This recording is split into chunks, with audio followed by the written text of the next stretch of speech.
प्यारे बच्चों, topper guidance academy में आपका स्वागत है।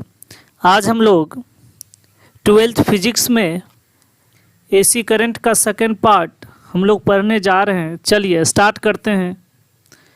तो इसमें है आरएल सर्किट। इससे पहले आप अलग अलग पढ़ चुके है ना। आर को अलग आप लोग एसी में रखे, सी को अलग रखे, एल को अलग रखे। अब जो है अब आपको आरएल सर्किट एक साथ दो को ज्वाइन करके देखना पड़ेगा। अब ये देखिए आरएल सर्किट में करंट का फॉर्मूला हो जाता है E/R 1 - e⁻ RT/L, है ना। तो ये फॉर्मूला आप याद रखिएगा। अब आप जानते हैं रेसिस्टेंस का काम है डिस्टर्ब करना, है ना, करंट का यूज करना। ये करंट का यूज कर लेता है और ये जो है ये क्या करता है, एल में जैसे ही करंट जाता है तो यहाँ इसमें है ना ईएमएफ इंड्यूस्ड हो जाता है जो करंट का अपोज करता है ना। इंड्यूस्ड करंट जो है इसमें उत्पन्न हो जाता है जो करंट का अपोज करता है। और ये जो है करंट का स्टोर करने का काम भी करता है। ये एनर्जी को क्या करता है, कुछ स्टोर कर लेता है ना। अब पोटेंशियल कितना होगा, पोटेंशियल का फॉर्मूला हो जाएगा E⁻ RT/L। तो ये पोटेंशियल का फॉर्मूला हो गया। आप डायरेक्ट याद रखिएगा क्योंकि एक्सप्लेनेशन इसका बहुत ज़्यादा लंबा है। तो अगर आप एक्सप्लेनेशन के चक्कर में पढ़ेंगे तो जेई नीट में क्वेश्चन नहीं बना पाएंगे। इसीलिए डायरेक्ट याद रखिएगा कि है ना एलआर सर्किट का जो पोटेंशियल होता है E⁻ RT/L होता है ना। इम्पीडेंस कितना होता है, तो ये होता है √R² प्लस XL का स्क्वायर। अब R के जगह R ही रहेगा, XL आप जानते हैं।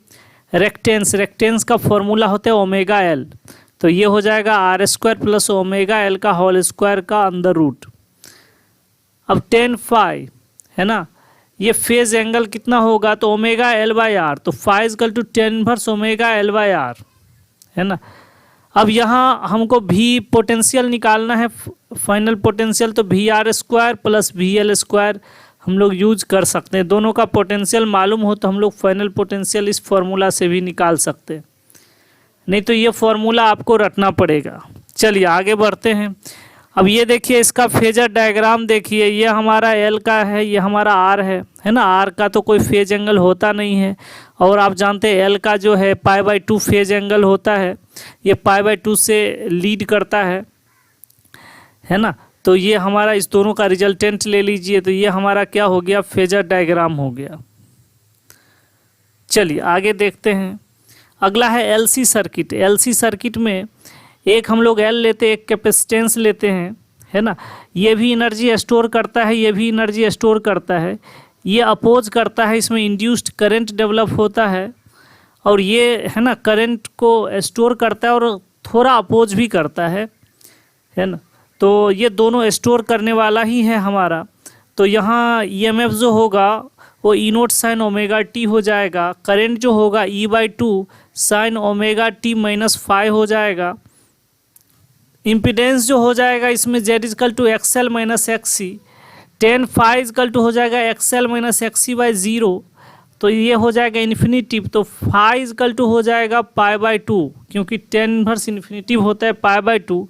अब यहाँ कंडीशन है कि अगर XL ज़्यादा हो जाए XC से तो phi की जगह π/2 डाल दीजिएगा।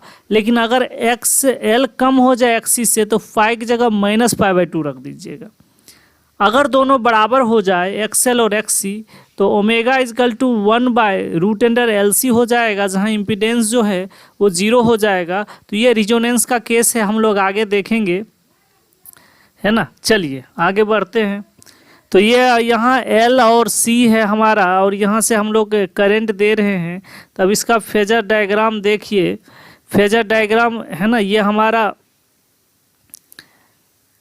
ये हमारा VL है और ये हमारा VC है ना।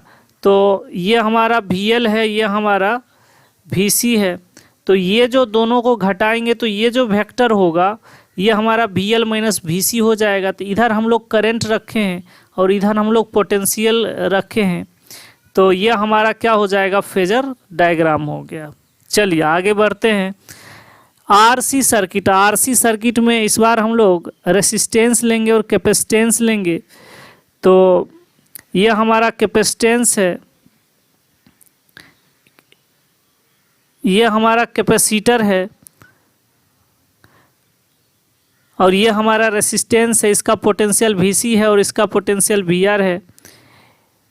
इसमें इसका जो ये है ना EMF है, E naught sine omega t है। तो हमारा E हमको मालूम हो गया, E naught sine omega T. Current हम निकालेंगे E naught by 2 sine omega t minus 5। तो ये हमारा करंट हो गया। इम्पीडेंस निकालेंगे, इम्पीडेंस हो जाएगा root under R square plus XC का स्क्वायर। तो आर स्क्वायर वही रहेगा, XC आप जानते हो 1 बाय ओमेगा सी होता है। तो ये हो जाएगा root under R square plus 1 by omega C का स्क्वायर 10 है ना। तो ये हो जाएगा 1 by omega C into are.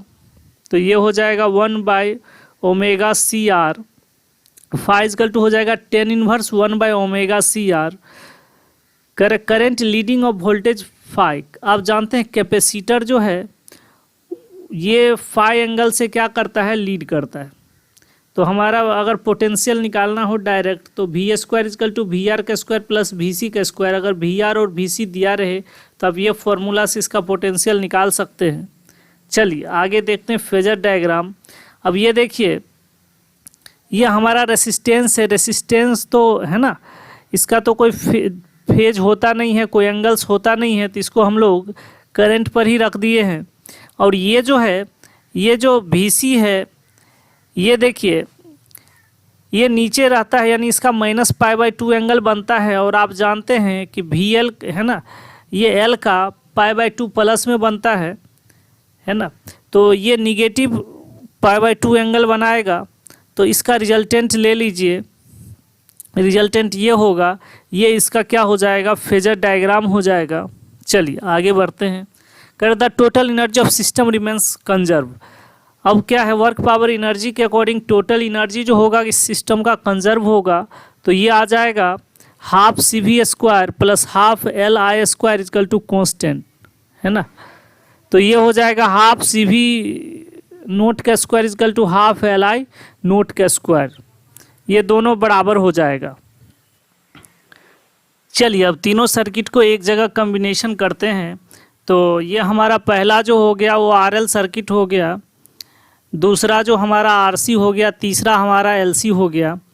अब ये देखिए फेजर डायग्राम देखिए, VL है ना, आप जानते हैं L लीड्स करता है और R का जो कोई फेजर एंगल होता ही नहीं है। तो ये दोनों को हम लोग है ना, एक को I पर और एक को हम लोग पोटेंशियल को 90 डिग्री पर रख दिए। दोनों का रिजल्टेंट ये हमारा हो जाएगा V। तो यह आ गया V square is equal to VR का स्क्वायर प्लस VL का स्क्वायर। उसी तरह आप जानते हैं कैपेसिटेंस जो है लैग्स करता है 90 डिग्री से, यानी -90 डिग्री इसका फेजर एंगल होता है। तो है ना, तो ये नीचे इसको रख दिए और ये इसका तो कोई एंगल होगा नहीं। तो रिजल्टेंट हम लोग इसका निकाले तो इसका भी रिजल्टेंट हो गया यही V square is equal to VR square plus VC square. और ये है ना, ये देखिए ये लीड्स करेगा, ये लेग्स करेगा। अब इस पर डिपेंड करता है कि कौन बड़ा है कौन छोटा है। उसको पहले रखेंगे बड़ा वाले को।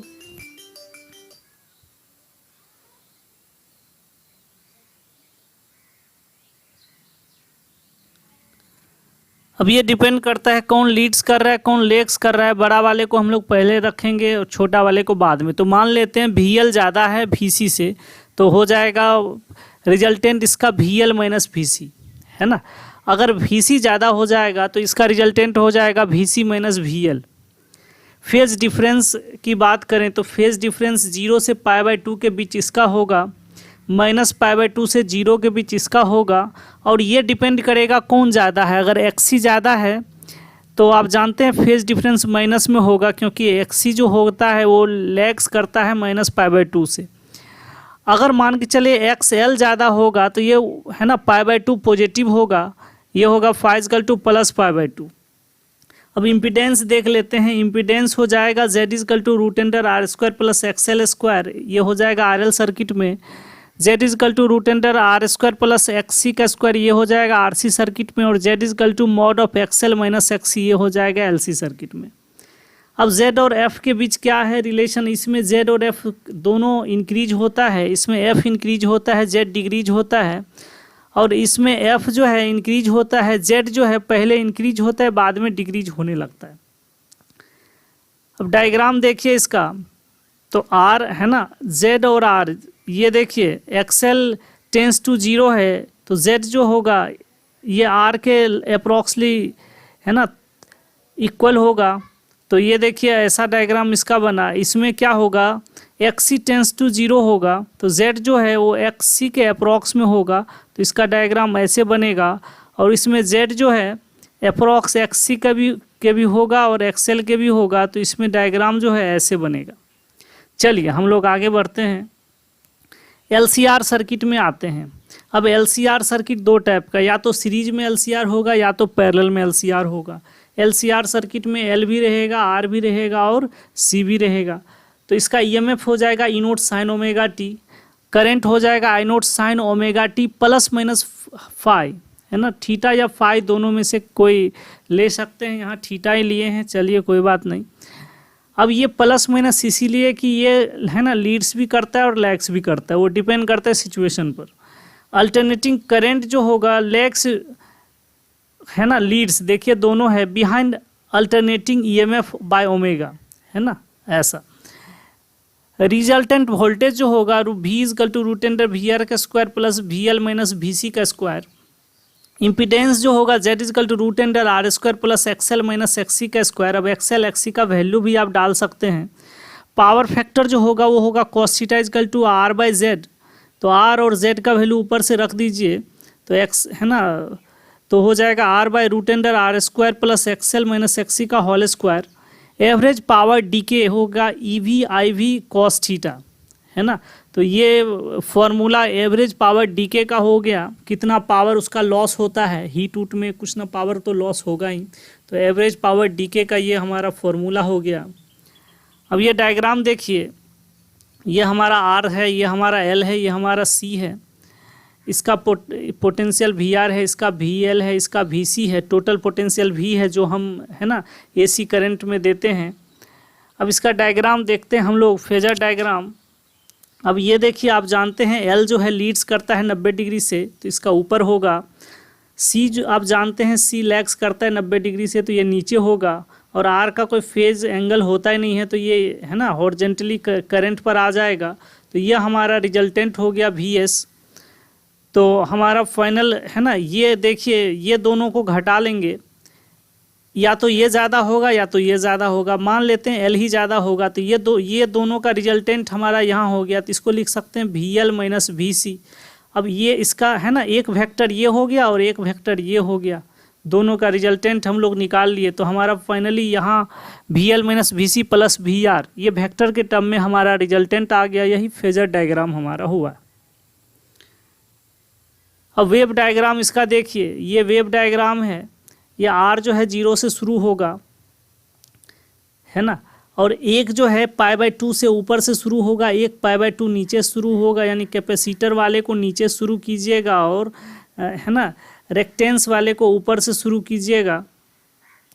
तो ये हमारा क्या हो गया, वेव डायग्राम हो गया। चलिए अब अगर मान के चलिए पैरेलल में LCR सर्किट होगा तो पूरा कॉन्सेप्ट चेंज हो जाएगा, क्योंकि आप जानते हैं पैरेलल में पोटेंशियल सेम होता है और करंट जो है डिफरेंट हो जाता है। तो इसका मतलब सब काम जो हमको है करंट पर करना पड़ेगा, पोटेंशियल का इस बार कोई खास रोल नहीं रहेगा। तो इसीलिए एक चार्ट में ही हम इसका डिस्कस कर दिए हैं। चलिए चार्ट देखते हैं। तो ये देखिए LCR सर्किट में है ना, ये पैरेलल वाला है, ये सीरीज वाला है, ये सीरीज वाला है, ये पैरेलल वाला है। इसमें आई सेम, करंट सेम होता है, इसमें पोटेंशियल सेम होता है। इसका फेजर डायग्राम ऐसे बनता है पोटेंशियल लेकर के, इसका फेजर डायग्राम करंट लेकर के बनाएंगे। अगर मान के चलिए एल ज़्यादा हो सी से तो इसका है ना ऐसे बनेगा फेजर डायग्राम। अगर इसमें भी मान के चलिए करंट सी का ज़्यादा हो एल से तो इसका फेजर डायग्राम ऐसे बनेगा। अगर इसका उल्टा, अगर सी का पोटेंशियल ज़्यादा है एल से तो इसका फेजर डायग्राम ऐसे बनता है, उल्टा बन जाता है। अगर एल का ज़्यादा है सी से तो इसमें ऐसे बनता है। इसमें हम लोग पोटेंशियल देखते हैं V=VR² + VL - VC। इसमें हम लोग आई करंट देखते हैं IR² + IL - IC का होल स्क्वायर। इसमें इम्पीडेंस देखते हैं Z√R² + XL - XC का होल स्क्वायर।